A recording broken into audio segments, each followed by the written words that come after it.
Hello viewers, welcome to EduAid classroom. Poetic device or classes tomalokok laga boli koisila. So EduAid classroom e azir ei video tu loi aise tomalokor chapter ot thoka kobita keitar poetic device or eta MCQ session. ঠিক আছে? So before we start, poetic device nu ki aru ei bilake ki kaam kore? Hoy. এতিয়া তোমালোকে চাৰিওফালে দেখিছা মানুহে অলংকাৰ পৰিধান কৰি নিজকে অলপ ডেকোৰেট কৰে নহয় জানো বিয়া চিয়াৰ সিজন চলি আছে চাৰিওফালে মানুহে ধুনিয়া ধুনিয়াকে অলংকাৰ পৰিধান কৰি বিয়া খাবলৈ গৈছে ঠিক তেনেকে ৰাইটাৰছ সকলেও তেওঁলোকৰ তোৰ বেলেগ অলংকাৰ নাই তেওঁলোকে শব্দৰে কিছুমান অলংকাৰ দিয়ে যেনেকে ধৰি ললো এটা বাক্যলৈ মন কৰা Lencho was an ox of a man working in the field কি কৰিলে বাক্যটোত চোৱাচোন বাক্যটোত কি কৰিলে লেঞ্চক অক্সৰ লগত কম্পেৰিজন কৰিলে কিন্তু কেনেকৈ কৰিলে লাইক এন অক্স বুলি কৈছে নেকি নাই কোৱা ডাইৰেক্টলি কৈছে নহয় জানো Lencho was an ox of a man তাৰ মানে এইটো এটা মেটাফৰ ধৰি ললো it was like a rainbow gathering এইবাৰ ৰেইনবো গ্যাদাৰিং কিন্তু লাইক শব্দটো মই আগত লগাই দিলো তাৰ মানে কি কৰিলো দৰে যেতিয়া মই দৰে বা নিচিনা এইবিলাক শব্দৰ ব্যৱহাৰ কৰিম that becomes a simile আজি সাগে ইমান ডিটেইলছত আমি না যাও পয়েটিক তোমালোকক যদি ডিটেইল পয়েটিক ডিভাইসেস লাগে তোমালোকে আমাক জনাবা আজি আমি তোমালোকৰ কবিতাৰ কেইটামান লাইনত থকা কিছুমান পয়েটিক ডিভাইসৰ ব্যৱহাৰ চাও পলম নকৰি ভিডিওটোলৈ আগবাঢ়ো আৰু যেহেতু আমি এটা কথা কৈয়ে থাকো হেতু হল আমি পঢ়িম নহয় জানো so we are here to study not about anything else So let's start rolling. So that is question number 1 amak ki koise ami sailo ahasun aji gotei session to poetic device jabo kon tomaloke koi asila amar comment ot je poetic device or session lage so name the poetic device used in the line on pads of velvet quiet dome paisa kor a tiger in the zoo hetu tomaloke jana etia poetic device ki use hoise ya tomaloke janaba jodi kiba meaning tomalokor bujat okhubida hoy simile oxymoron metaphor ne alliteration aru ami EduAid classroom ot khoda eta kotha ko je amar objective to এইটো নহয় কি আমি অকল যোনটো answer হেতু টিক কৰি দিম আমাৰ অবজেক্টিভ টু কি সাম যে আমি অকন বুজিবও যত্ন কৰিম যে কিয় সেই পয়েটিক ডিভাইসটো আমি ইয়াতে ইউজ কৰিলো সো ইয়াত আমি কি দেখা পাইছো on pets of velvet quite ইয়াতে পয়েটে কি কৰিছে যে টাইগাৰৰ পটো the paws of a tiger has been compared to that of velvet নহয় জানো এটা ভেলভেটৰ লগত তুলনা কৰিছে কিন্তু লাইক শব্দটো ব্যৱহাৰ কৰিছে জানো লাইক শব্দটো ব্যৱহাৰ কৰা নাই গটিকে সিমিলি নহয় এটা কথা মনত ৰাখিবা সিমিলিও তুলনা বুজায় জাস্ট এটা নোট কৰি থৈ দিয়া ভিডিওটোৰ লগৰে যত তুমি লাইক বা এছৰ ব্যৱহাৰ পাবা দৰে বা নিচিনা যদি কৈছে তেতিয়া হলে এটো সিমিলি হ'ব সো ইয়াত এটো নাই কোৱা অক্সিমৰন হলে কি হয় যেতিয়া দুটা বিপৰীত ধৰ্মী শব্দ suppose small crowd live recording যদি আমি এনেকুৱা ধৰণৰ শব্দ কিছুমান ব্যৱহাৰ কৰো দুটা বিপৰীত ধৰ্মী without any conjunction in between that becomes an oxymoron so ইয়াতে এনেকুৱা ধৰণৰ কথাও নহয় মেটাফৰ হলে কি কৰো আমি তুলনা কৰো অলপ আগতে মই কলো যত আমি কোনো ধৰণৰ এস বা লাইকৰ ব্যৱহাৰ নকৰো সো তুলনা কৰিছে on pads of velvet quiet so it has to be a metaphor alliteration hole consonant sound kita initially bare bare repeat hoy pisoloi ami pam so question number 1 or answer to metaphor prothom bar olop digholiya ke explain korisu pisot sage tomaloke common options kita nije nije eliminate koribo para hoi jaba moving on eta question or possibility out of this MCQs that you will be having so ami bhabu on poetic devices thakibo pare so tar karone aji ami 10 12 ta man questions korim akou ko je ei 10 12 tai je ahibo tar kono guarantee ami ketiao nidiu কিন্তু তোমালোকে ভালকে বুজি যোৱা কোনটো স্টেটমেন্টত কোনটো poetic device কি দৰে ব্যৱহাৰ কৰা হৈছে he should be snarling অ্যাৰাউন্ড houses আকো টাইগাৰ ইন দা জুৰে হয় কি কৈছে হাইপাৰবল অনোমেটোপোয়া এজনেন্স নে মেটাফৰ বাকি কিটা আমি অলৰেডি পালো দুটা আমাৰ কানে নতুন তিনটা আমাৰ কানে নতুন নহয় হাইপাৰবল মানে হল অতিৰঞ্জিতকৰণ লাগাতকে অকনমান বেছি কৰা যেতিয়া আমি এক্সাজাৰেট কৰো লাইন এটা লৈ মনত পৰে খুব famous Shakespearean play called Macbeth jot eta line ase je all the perfumes of Arabia will not sweeten this little hand so Arab dekhor goti perfume ব্যবহার করিলেও মোর হাতখন সুগন্ধি হই না যায় so etu eta অতিৰঞ্জিতকৰণ কৰিছে লাগাতকে অলপ বেছিকে কৈছে, that is called hyperbole. Onomatopoeia মানে কি? Sound of a word gives its sense. বুজি পাইছা? Sound of a word gives its sense. So এই শব্দটো যদি আমি ইয়াতে চাওঁ, he should be snarling. Snarling, যেটো এটা সেন্স দিছে শব্দটোৰ যে বাঘটোৱে কেনেকে থাকিব around the horses, এটা বাঘৰ যেটো সাউন্ড গৰ্জন কৰিব বাঘে, এই স্নাৰ্লিং শব্দটোৰ দ্বাৰা আমি অকণমান নাজানিলেও, শব্দটো নাজানিলেও আমি শব্দটো শুনি এটা তাৰ অসৰে পাজৰে মিনিংটো ওলাব পাৰো। সো সেইটোক আমি কম onomatopoeia, sound of a word gives its sense. ইয়াতে এইটো হয়। এজনেন্স হলে ভাৱেল সাউন্ড কেইটা ৰিপিট হয়, ইয়াততো এইটো নাই হোৱা। মেটাফৰ আমি অলপ দেৰি আগতে পালো। Hence, our right answer should be onomatopoeia. পাব পাৰো এনেকুৱা ধৰণৰ প্ৰশ্ন। Moving to question number 3. In his quiet rage. খুব ধুনীয়া এটা লাইন, বহুতবাৰ এইটো কোৱেশ্চন পৰীক্ষাত আহিছেও। Name the poetic device used here. Rage মানে কি? Rage মানে জানা নেকি? Rage of the Titan, wrath, anger, নহয় জানো? খং। সো খংটোৰ আগত এটা শব্দ চোৱাচোন কি লগাইছে? Quiet. সো খং হলে অলপমান একদম খঙৰ বহিঃপ্ৰকাশ ঘটিব, নহয় জানো? কিন্তু কোৱাইট চুপচাপ কিয় আছে এইফালে? সো এইটো কি হল? দুটা বিপৰীত ধৰ্মী শব্দ একেলগে থাকিল নে? সো তাক আমি অলপ আগতে কৈছিলো, দ্যাট ইজ কল্ড অক্সিমৰন। যেতিয়া আমি দুটা বিপৰীত ধৰ্মী শব্দক একেলগে ব্যৱহাৰ কৰো, যেনেকৈ অলপ আগতে কলো স্মল ক্ৰাউড, হয়নে? So a small crowd, eta thori lolu live recording, these are two opposite things being put together. So that is an oxymoron. Baki ami already gom pai goisu. Answer should be option B. Moving to question number 4. Porikhar agor preparation. So okonman tumaloke sai loba je ji kita line ase, jodi kiba line or poetic device lage amak comment ot jonaba je ei line tur poetic device tu nu ki hobo pare. But he is locked in a concrete cell. এইটো বহুত test পেপারছত আমি দেখা পাইছো। কোৱেশ্চনটো আছে, name the poetic device used here. Simile, apostrophe, assonance নে alliteration? Simile আমি অলপ দেৰি আগতে পালো। apostrophe টো কি হয়? apostrophe টো যেতিয়া আমি কাৰোবাক নজনাকে কাৰোবাক এড্ৰেছ কৰো, সে কোনো নাম নাই, তোমালোকৰ ঠিক নাই, ক্লাস 10 ৰ CBSE কেটা এটা কবিতা পাইছে ফৰ এন এ গ্ৰেগৰী, তাতে নামটো মেনশন নাই, কিন্তু নাম মেনশন নকৰাকে যদি কাৰোবাক আমি এড্ৰেছ কৰো, যেনেকৈ বল পয়েমৰ লৰাটোক যদি নাম কোৱা নাই, that is something called of an apostrophe.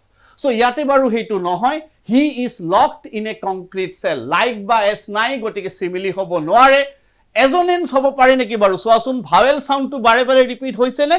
নাই হোৱা, এইটুকু আমি কাটিলো। সো থাকিল কি? alliteration. exactly কেনেকে? concrete cell. so দুটা ব্যঞ্জন বৰ্ণ আহিছে নহয়, concrete cell, c being repeated, বহুত কেইটা পয়েমত আমি এটো পাও। so answer should be option D, that is alliteration. Moving to question number 5. okay, poem change. Don't bite your nails, Amanda. Don't hunch your shoulders, Amanda. তো ইয়াত এটো কি বুজালে? কবিতাটোৰ প্ৰথম দুটা শাৰী আমি তোমালোকক দিছো ইয়াতে, নহয় জানো? ইয়াতে কি কৈছে এটা বস্তু মন কৰিবা, personification মানে কি? যেতিয়া আমি এটা নন লিভিং বা জন্তু বা হিউম্যান ক্যারেক্টারাইজেশন দিও, নহয়? সে আমি যদি কওঁ যে the house looks happy today, ঘৰখন হ্যাপি নহয়, ঘৰত থকা মানুহবিলাক হ্যাপি, নহয় জানো? সে the entire Assam is celebrating the victory of lovely Nabor Gohai. so যদি লাইন কিটা আমি তেনেকে দিও, তেতিয়াহলে আমি কি কম? অসম সেলিব্রেট কৰা নাই, অসমৰ মানুহখিনিয়ে সেলিব্ৰেট কৰিছে। so ইয়াতে personification টো সাগে নহয়, মেটাফৰ তো নহয়, তুলনা একো কৰা নাই, এটোও কাটিলো। থাকিল সিমিলি, তোমালোকে জানা দৰে বা নিচিনা হ'ব লাগিব। সো এনাফৰা তুনো কি হয় জানিলো আমি, জানা সাগে বহুতে। এনাফৰা মানে কি? যেতিয়া আমি একে ধৰণৰ এক্সপ্ৰেশন, সে ডোন্ট বহুত কিটা বল পয়েমতো আছে, হোৱাট। সো এনেকে কোন মানে বিলাক বস্তু চাই লবা, বেলেগ বেলেগ পয়েমতো পাব পাৰা। যদি দুটা শাৰীত একেটাই এক্সপ্ৰেশন বাৰে বাৰে ৰিপিট হৈছে, that is called an anaphora. so yate don't back to back two lines being repeated, so going with option C, that is anaphora. Moving to question number 6. Stop that slouching and sit up straight. English or class without homework hoboy noare. so that is number 6 and that is for you. okay, I'll be waiting for your responses as you always do, so try to answer that. Move to question number 7. a mermaid drifting blissfully. Name the poetic device. Ako Amandar porai ahise nohoy janu. So yat ki koise soa personification ami janilu, alliteration ami janilu. Irony mane ki hoy? Irony means saying something but meaning something else. Kiba eta kotha koa hoy kintu meaning tu tar beleghe ulai ba ulta ulai. For example, he toiled hard to fail. He toiled hard to fail. He বহুত কষ্ট কৰি fail কৰিছে মানে কি হি একো কষ্টই কৰা নাই so that is ironically being said so এই লাইনটোত আমি কি দেখা পাইছো a mermaid drifting blissfully একদম শান্তশিষ্টভাৱে quietly moving in a sea নহয় এটা যেন পিকচাৰ আমাৰ সন্মুখত ড্ৰ কৰিব চেষ্টা কৰিছে পয়েটে আকৌ কৈছো অলংকাৰ এইবিলাক যেনেকে অলংকাৰ পৰিধান কৰি আমি নিজকে কি কৰো সজাব বিচাৰো নহয় জানো মানুহবিলাকে decorate themselves these are ornaments that the writers use to decorate their statements. So yate eto eta image create korise we will go with the first option which is imagery will be the right pick of question number 7. Moving on. The silence is golden. Wow, such a beautiful line is this, na? Jete porahona koriba we all want it should be silent all around, no? Iman noise na lage amak porahonor khetrot nohoy janu we all want eta peaceful ambience amak lage poribesh eta amak lage jod ami poribo paru sik tomalokeও etu bostu ek dhoriba jetia porahona koriba yes there are plenty of sources you can rely on jor porai pora kuno problem nai khali bhalke pora nijor porikhat bhalke uttirno hoa that is all we want aru belege ko nai gotike better concentrate on studies that is what we all expect from EduAid classroom. The silence is golden. Name the poetic device used here. Yet ki korile? Nirobotak golden or logot compare korile. Korile ne? Kintu korote ki koise? Like a gold koise niki. Like gold koise niki. Nai kwa dore ba nisina kwa nai. Tar mane directly koise. Ami je kolu Lencho was an ox of a man working in the field. So that is a direct comparison being done. The silence is golden. So ki hobo itu? It should be a metaphor is the right pick over here. 4 more questions to go. He is learning well behind his desperate eyes. Ki hobo pare poetic device to? Olopman nije nije bhabibo jotno korasun adha minute pause kori pelai assonance, alliteration, metaphor, personification. Ball poemor hoy line to bujie paisa. He is learning well behind his desperate eyes. Sailo eta ke personification to kono nohoy lora jonoke koise to he lorai hoy to personification doesn't make any sense. So tulona to eko kora nai so metaphor ami katibo paru. Alliteration ase niki baru yate sailosun consonant sound bare bare repeat hoise ne nai hoa etia yate ki thakil assonance kunbai kobo pora keneke assonance hol vowel sound to bare bare ahise janu hoy assonance ki hoy arambhonit nahileo hobo mon koriba point to note it not necessarily that a vowel sound will occur at the beginning of that particular word it may be in the middle at the last also say yate tumi mon kora bahut keita vowel sound ami yat dekha paisu so hence we will go with assonance be the right pick over here jodi vowel sound or repetition hoise in the same sentence etu eta bostu bhalke mon koriba je etu assonance hobo. Number 10.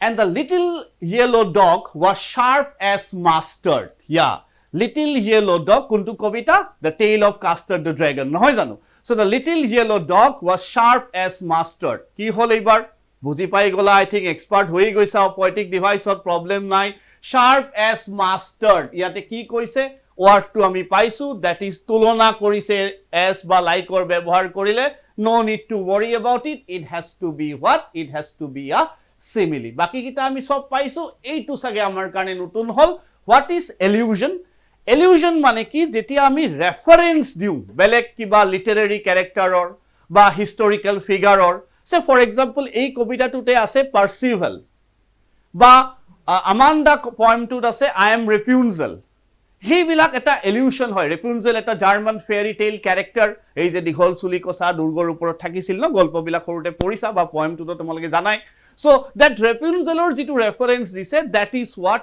an allusion that the poet Robin Klein has come up with আৰু এটা কথা লগতে কৈ থৈ দিও তোমালোকে poet কেইটাৰ নামো কিন্তু ভালকে কপিত লিখি থৈ দিবা because কেতিয়াবা পৰীক্ষাত name the poet of the poem আহিব বেছি কবিতা নাই তোমালোকৰ যিকিটা আছে ধুনিয়াকে পৰীক্ষাৰ আগত সেইখিনি যাতে আমাৰ proper practice to thake so penultimate question of the day Much cried Hink oh cried Belinda name the poetic device. অলপ আগতে মই কৈছিলো কিছুমান শব্দ এনেকুৱা থাকে যিবিলাকে আমাক sound of the word gives their sense. শব্দটো উচ্চাৰণ কৰিলে কাণৰ লগত কথা, এইটো শুনাৰ লগত কথা, শব্দটো শুনাৰ লগে লগে আমি গম পাই যাওঁ এইটো কি হয়, মিউচ, ও, এইবিলাক ধৰণৰ এক্সপ্ৰেছনক আমি কি বুলি ক'ম, onomatopoeia will be the right pick here. বহুত কেইটা আছে এই কবিতাটোত, ভালকে তোমালোকে মন কৰিবা, আন্ডাৰলাইন কৰি কৰি থৈ দিবা পয়েমটো পঢ়তে যে এই কেইটা onomatopoeia, এই কেইটা simile, say for example simile আছে like a robin. So তেনেকুৱা ধৰণৰ য'ত লাইক দেখা পাইছা, য'ত কোনো ডিৰেক্ট কম্পেৰিজন দেখা নাই, লাইক আৰু এছ দেখা পোৱা নাই, this is how we all should go on. Number 12, I think I could turn and live with animals. Such a beautiful poem to end your session for the day. নহয় জানো Walt হুইটমেনৰ খুব ভাল লগা এটা কবিতা, animals, য'ত তেওঁ কৈছে I think I could turn and live with animals. They are so placid and self-contained. It's the full line. নহয় জানো ইমান কাম, ইমান কোৱাইট, ইমান কম্প'জ জীৱ-জন্তুসকল। তো বাট আমাক কি লাগে, পয়েটিক ডিভাইচ লাগে। That is our main consideration. I think I could turn. So I, aku, and animal, so lots of vowel sound you could initially see, so it is no need to worry about it. That has to be the assonance we are looking for. Fine, hope this session benefits you. So eriso bhalke podha, best wishes for the days ahead. Thank you for watching.